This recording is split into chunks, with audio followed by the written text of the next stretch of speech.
I want to talk to the honor students and a little bit to their parents or about their parents.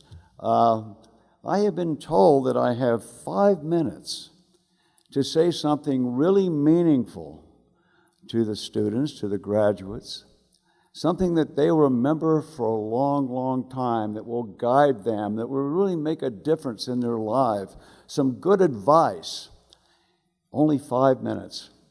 But anyway, I'm not sure these honor graduates really need the advice of me or anybody else.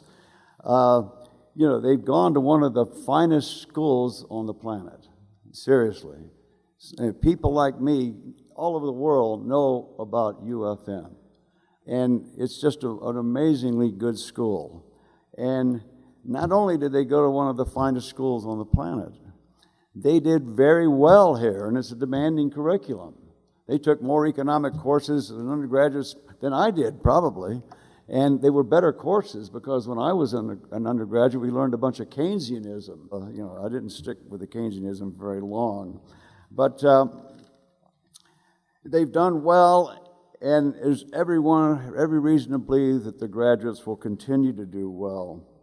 But since I'm up here, and I am an economist, I should give the graduates some good advice.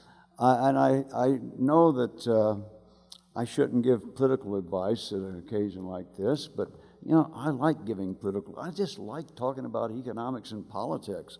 And so what I'm going to do is mention something that the honor students already know by virtue of having gone and getting a degree from UFM. And that is, when you're in the voting booth, keep in mind that the more freedom there is in the world for people to pursue their own goals and their own aspirations, subject to the discipline imposed by the market, the better off we will all be. If more people would take that into the ballot box with them, we'd all be better off, and we'd all be freer and more prosperous too.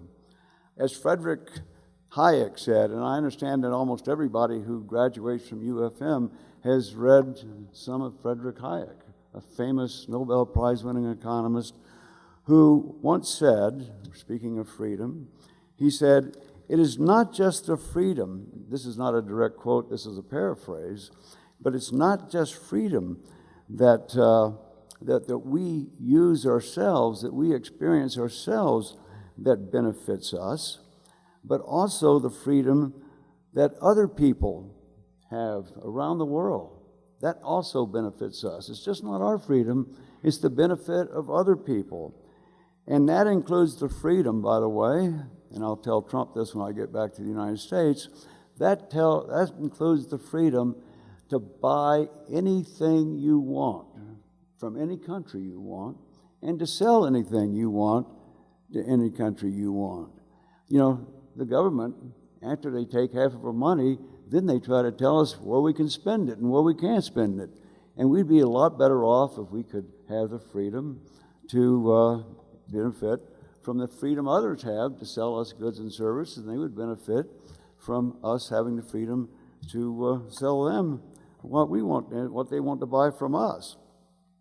I want to say one more thing to the graduates, and that is, and you probably already thought of this, and you've already done it, but I want you to thank your parents for all they've done. It's a tremendous amount of things they've done. I want you to do two things. I want you to thank your parents, and then, this might sound surprising, but I want you to go out and have some children. And why would I say that? Well, I like children.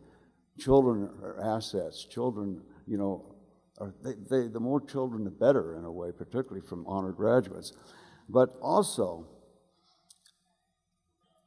you will never know, until you hold that precious baby of yours in your own arms and you look at it, brand new born baby, until you experience that, you will never know how much your parents loved you.